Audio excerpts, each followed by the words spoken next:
American Bangladesh chamber of কমার্সের আজকে যেই অনুষ্ঠান হচ্ছে এখানে আমি গর্বিত এবং আনন্দিত। আমরা দুই দেশের লোকেরা এখানে আসি, যদিও বাংলাদেশে জন্ম হয়, অনেকে আমেরিকান সিটিজেন, অনেকে বাংলাদেশের সিটিজেন। আমরা বাংলাদেশের পণ্য আমেরিকা যাক, আমেরিকার পণ্য বাংলাদেশে আসুক, আমরা সমঝদার ভিত্তিতে দেশকে এগিয়ে নিয়ে যেতে পারি, সেই জন্য আজকে আমরা এখানে আসা।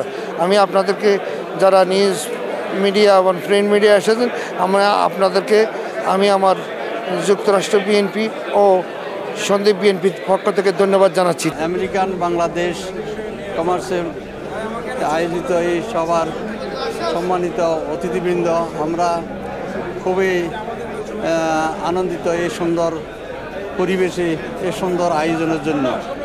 আমরা চাচ্ছি বাংলাদেশ আমেরিকাতে যারা আছেন তারা কিভাবে এখানে বিজনেস করতে পারেন এবং এখানে যারা আছে তারা কিভাবে হেল্প করতে পারে, এসব ব্যাপারে আমরা চিন্তা ভাবনা করতেছি এবং আমাদের লোক যারা আছে তারা সুন্দরভাবে যেন হয় এই আশা ব্যক্ত করে আমার বক্তব্য এখানে শেষ করছি। Thank you. ধন্যবাদ। লিভিং ইন ইউএসএ, তার যে বিজনেস লিডারশিপ, তাদের উদ্যোগে American Bangladesh chamber of commerce and industry এটা অ্যারেঞ্জ করছে।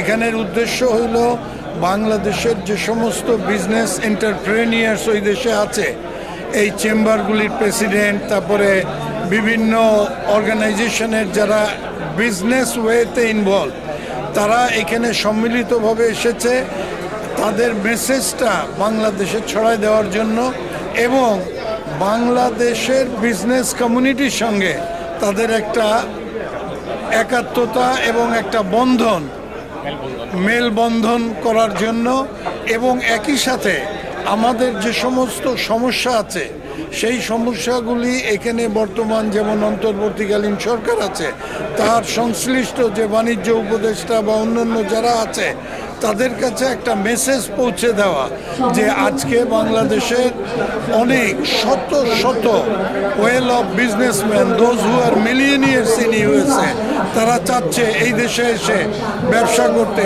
ইন্ডাস্ট্রি করতে এবং সেই জন্য যেমন প্রবাসীদের ব্যাপারে অন্যান্য অনেক ক্ষেত্রে অনেক হেল্প করা হয়, বিজনেস কমিউনিটিকেও যেন প্রবাসী হিসেবে একটা স্পেশাল প্রিভিলেজ আমরা পেতে পারি।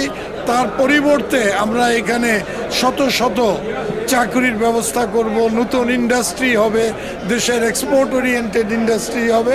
এই সমস্ত লক্ষ্য নিয়ে এক কথায় বললে বাংলাদেশের অর্থনৈতিক প্রবৃদ্ধি ও সমৃদ্ধির জন্য আজকের এই মিলন মেলা।